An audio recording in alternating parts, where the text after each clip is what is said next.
how did Steel Wool Studios come to be? Steel Wool, I think, was when we decided to do our carve out at Pixar to do our first game, sort of as a side project. Whenever you're going to collaborate and work together, you sort of have to come up with a studio. You have to incorporate, we incorporated, and it was the concept of Steel Wool itself sort of goes to our DNA, stylistically, creatively. We have this sort of catchphrase that we use at the studio called Grimsicle. It's, one part whimsy, one part gritty. And the Steel Wool title sort of was, based with our logo, right? You see a cute little sheep, a stern sheep on a tank. It's the juxtaposition sort of the two, right? Sort of the one part whimsy, the one part gritty. And I think the logo, the name of the company is sort of, it's part of our branding. It's part of who we are. It's what we sort of strive to create. Mm-hmm. That's awesome. So I see that with your games. I see QUAR, which is like a tactical war game, and then you have Mars Odyssey, that's more like an exploration, exploring Mars type game. Right. So we've always had, intrinsically our studio, our philosophies, we have our main avenue is games, right? That's what we're passionate about the most. But with our background, Josh and I were also teachers, right? So I have taught at art schools since I was about 23, sort of on the side as well. And Josh and I taught at an art school in Emeryville, which is near Pixar, called Expression College. So education was always sort of part of our, background. And the other part is, since we come from a film background, narrative projects are sort of a passion for us. So the main avenue for us is games, but we also have, it's like the main avenue is games, and the two side streets are education and sort of narrative story projects. So Mars Odyssey was something that we had been working on very, very, very early, actually. It was an early prototype that we did, and we knew that this was something that, was really cool. It was meant to be a short sort of educational experience. And while we were building QUAR, we were also sort of slowly building Mars Odyssey. And, we got to the point where after QUAR was released, we decided, okay, well, let's find a window to have this release. And that's sort of how that came about. Josh, our partner, he originally, Jason has a background in his education is in theater, correct, Jason? Yeah, performing arts theater, children's theater, puppetry, directing, acting. Right. My background is in fine art. And Josh, he had his degree in astrophysics. So he originally wanted to work, for NASA on the Mars projects, and this is sort of in the mid-'90s. And then, when the Mars projects were defunded, he decided, well, I better look for something else interesting that, piques my curiosity. So he found his way into 3D animation and at Pixar. So it's Mars Odyssey, right? It seems like, well, how does that compare to like QUAR? It's like, well, it's part of who we are, even though stylistically and thematically it's different. It's still something that resonates with us internally. Yeah, that's a very interesting combination.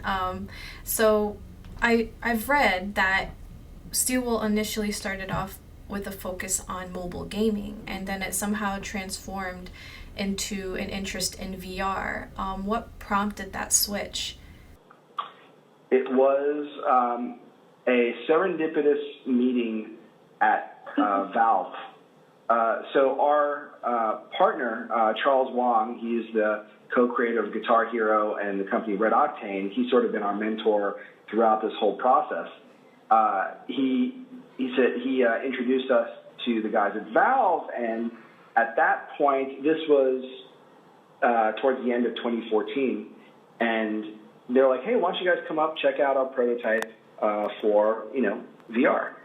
At this point, Josh had always been, a huge, fan of VR. I think he had one of the first Oculus DK1s.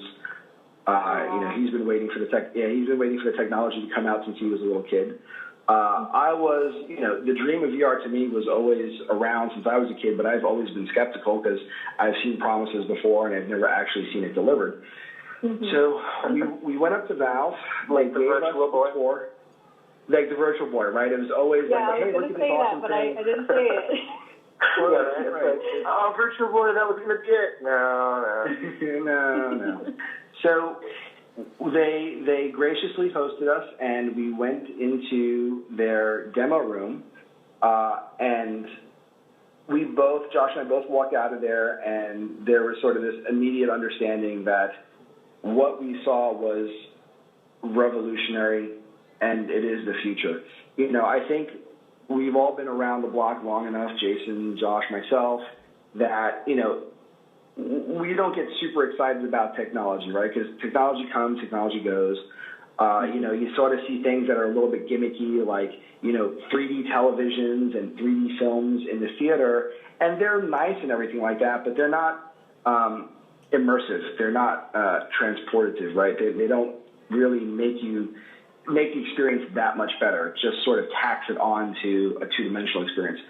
When we walked out of that room, we were convinced that immersion is possible, and it's possible today.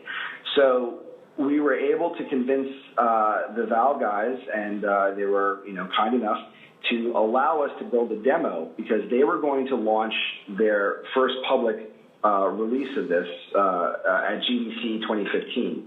So we had a very short period of time, but we said, listen, we want to do a demo. We'd love to, to work with the prototype. And so we were able to get the hardware, and we spent, about a month and a half, 2 months working on it was a non-interactive demo, but it was actually based on the QUAR world, right? It was an actual literal living tabletop battle that you would sort of walk around and see, and it was really whimsical and cool. Yeah. And after that, we were convinced that, mobile, although, that's a great space, but we wanted to pivot and see how far we could push the VR technology and see what sort of breakthroughs that can be made. And we were positioned early enough on. We had the hardware, HTC at that point had decided to publish QUAR, taking the demo and turning it into a full game as a launch title for the Vive when it came out. So we sort of, combination of a little bit of our pedigree and a lot of luck sort of got us into that position to be sort of on the forefront very, very early on of the VR sort of experience and world. That's an awesome way to get into it. So I played the Mars Odyssey game and I loved it. Like, I just love things having to do with space, whether it's science fiction or NASA coverage. It's the elusive nature of space that's like really fascinating, and I feel like Mars Odyssey definitely captures that. It was about a 20-minute. Oh, you're welcome. It was like a 20-minute experience, really atmospheric. And you're exploring the surface of Mars, and you're fixing rovers and things like that. You did touch that one of your team members, Josh, has a degree in astrophysics. Is that what inspired the team to tackle something like this? Or was it just a collective, like, we really like space and we want to try this? I think it was a combination, right? It was, Josh's passion specifically for Mars.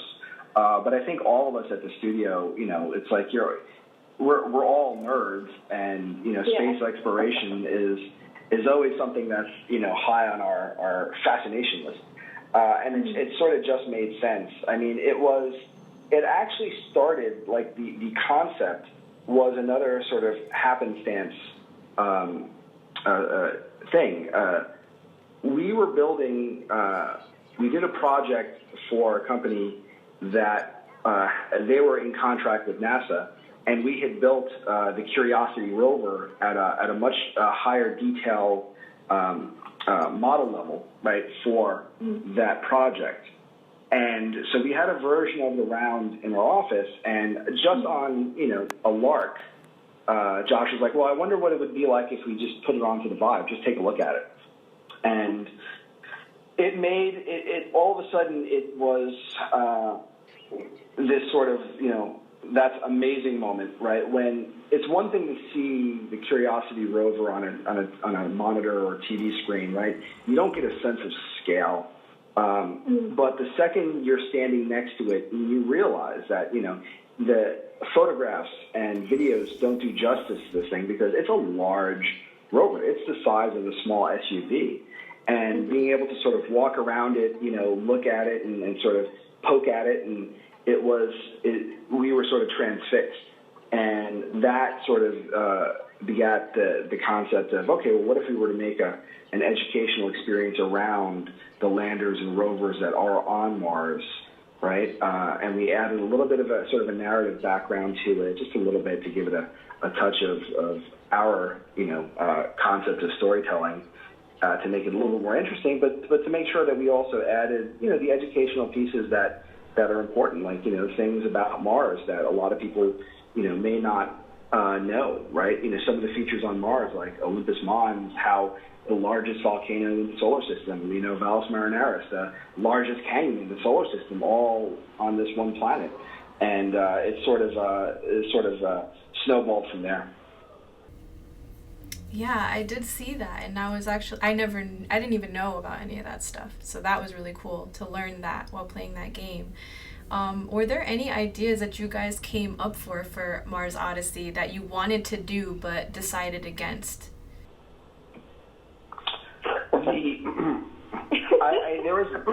There's always, I think, Jason is laughing because we did want to show the pod landing. We did want to do that and experience that, but you can't go to a third-person view. You'd kind of be in the pod and hear it shake and hear it rumble around, but you're not really going to get that. It's not a movie or a TV show, so we kind of skipped it. Yeah. That was one thing I got put aside.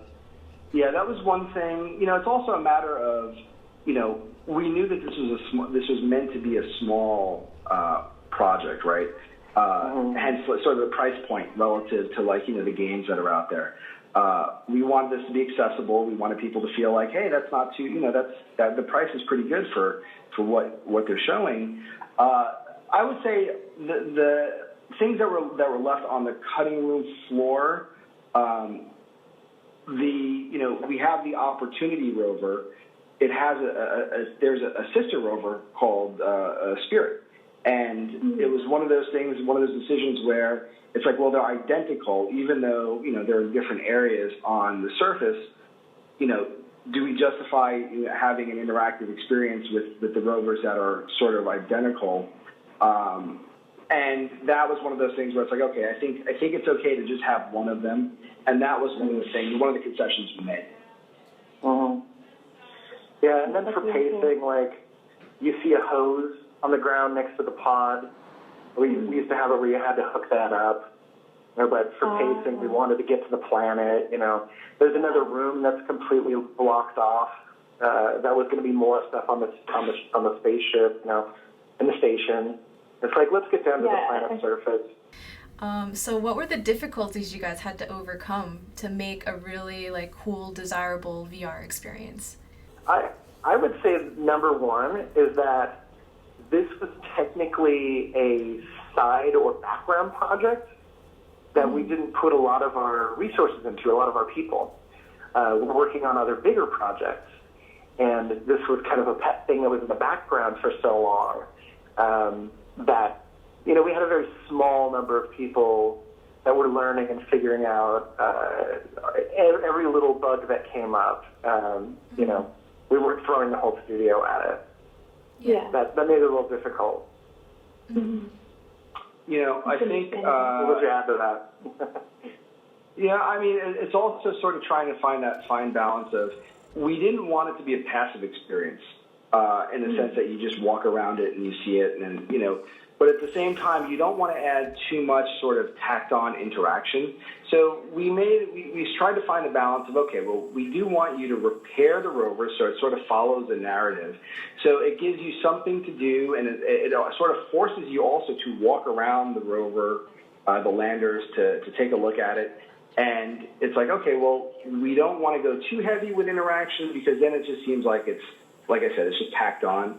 But you don't want to remove it altogether. So the key is to find sort of that sweet spot where you're asking the player to go and interact, but it's still relatively a passive experience, right? You don't want them to you don't want it to be a puzzle game in an educational experience because you don't want them to focus on the wrong thing. Mm-hmm. Mm-hmm. Absolutely.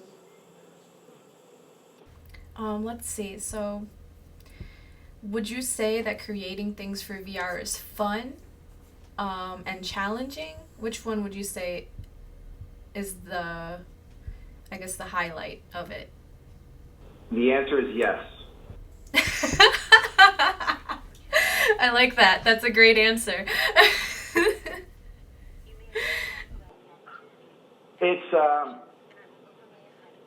It's really fun because when you're building something and you're building it on the monitor, you're building it on your computer and you see it in a 2D space, your brain sort of has an idea about, you're mimicking 3 dimensions in a 2-dimensional plane, right? Your monitor, when you're working in a 3D program or a game engine, it has, the Cartesian coordinates. You have this sphere and it looks 3-dimensional on a 2D screen. It's basically a lie, right? I mean, it's tricking you to think it's 3-dimensional. Once you put the virtual reality headsets on, right, you then get to realize that as a true 3-dimensional object, in the sense that, visually speaking, you can walk around it and see it, and scale has all kinds of different implications. So it's really, really amazing and fun when you're working and you put the headset on, you're like, oh my God, this is even like 10 times cooler than on the monitor. And the psychological response that you get to scale when you're in VR and you're looking at this stuff.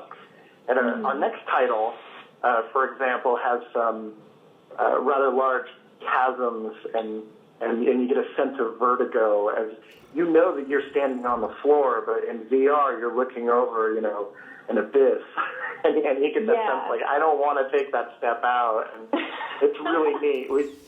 When you see somebody put the headset on and go, oh my God, look at this space. Yeah. It's like 5 stories tall and, it's really impressive. I had a bit of that with Mars Odyssey, actually. Like when they takes you to like the galaxy or the solar system, and I saw the sun, and it was literally right in front of me, and I was like, whoa. And then I see Earth circling around it, and I was like, oh my gosh, we're really that small? Like, it was great.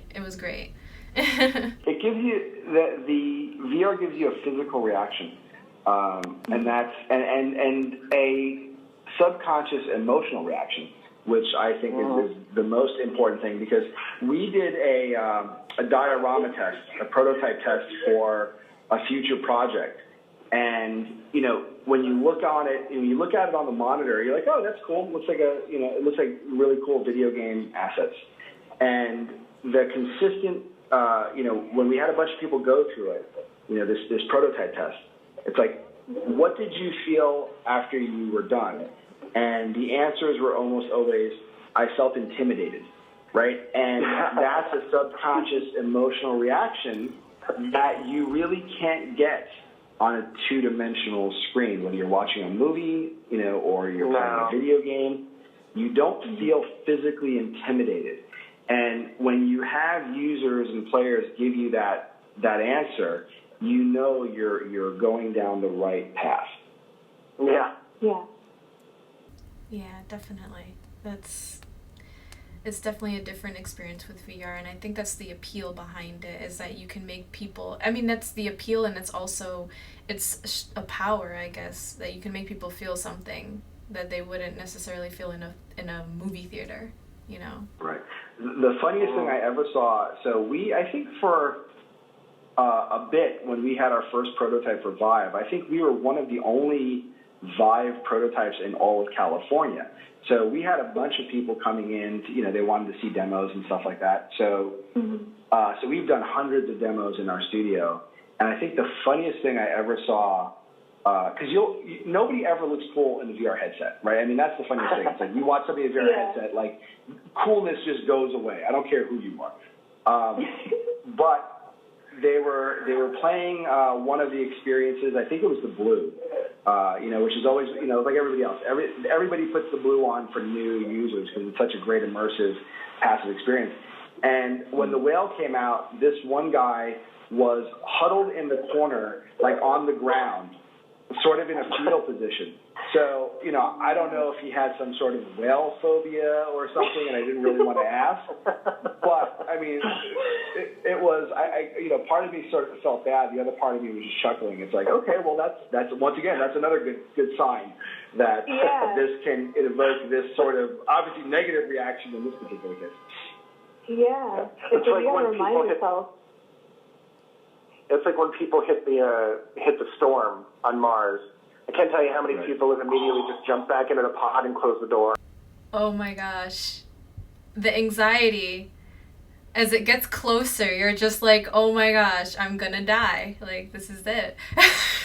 And it even tells you that you're safe and that this isn't a danger on Mars. That people, like, immediately jump back in the pod. It's like, Yep. That's awesome. That was a moment during development, I think. That was another aha moment. So our artist, who we spent a lot of time working on Mars, Phil Shaw, he was doing a bunch of tests, and he finally was like, here, take a look at this. And I remember putting it on, and you felt like that first test, and the first test wasn't anywhere near as cool as what we have in Mars Odyssey, but there was this sense of like impending danger. Right. Once again, that's exactly what you want. You want people to get a reaction that you just can't get elsewhere.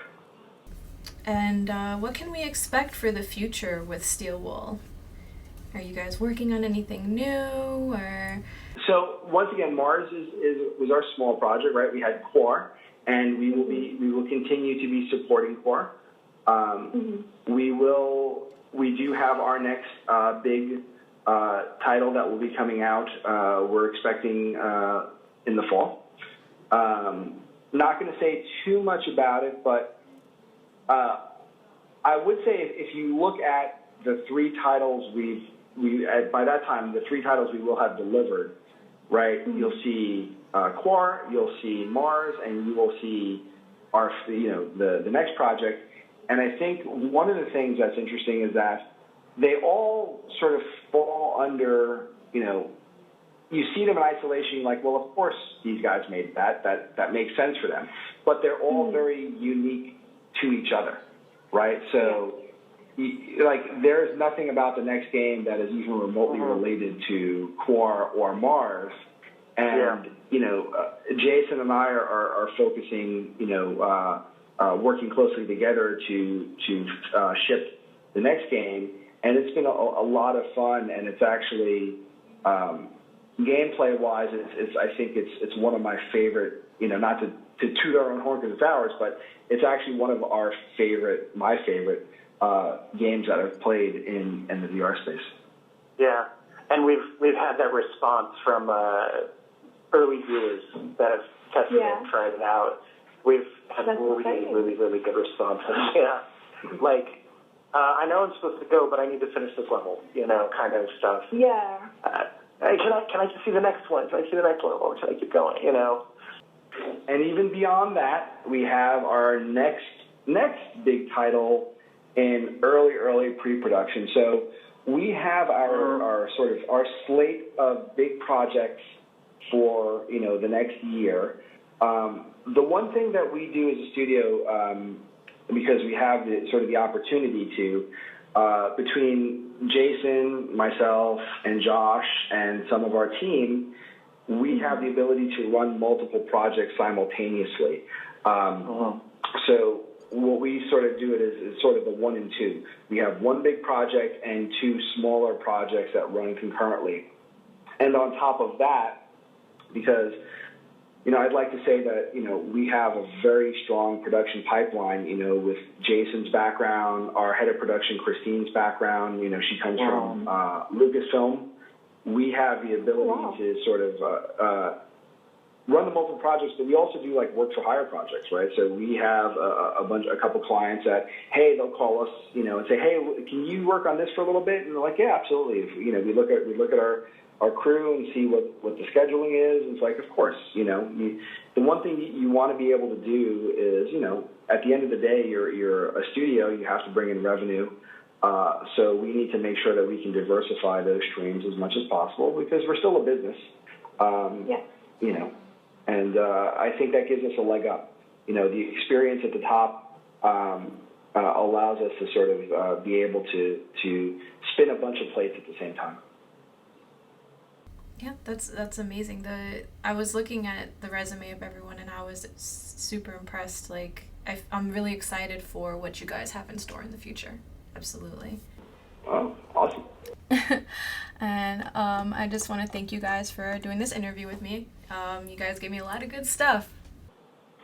Well, thank you. Thank you so much for having us. With me.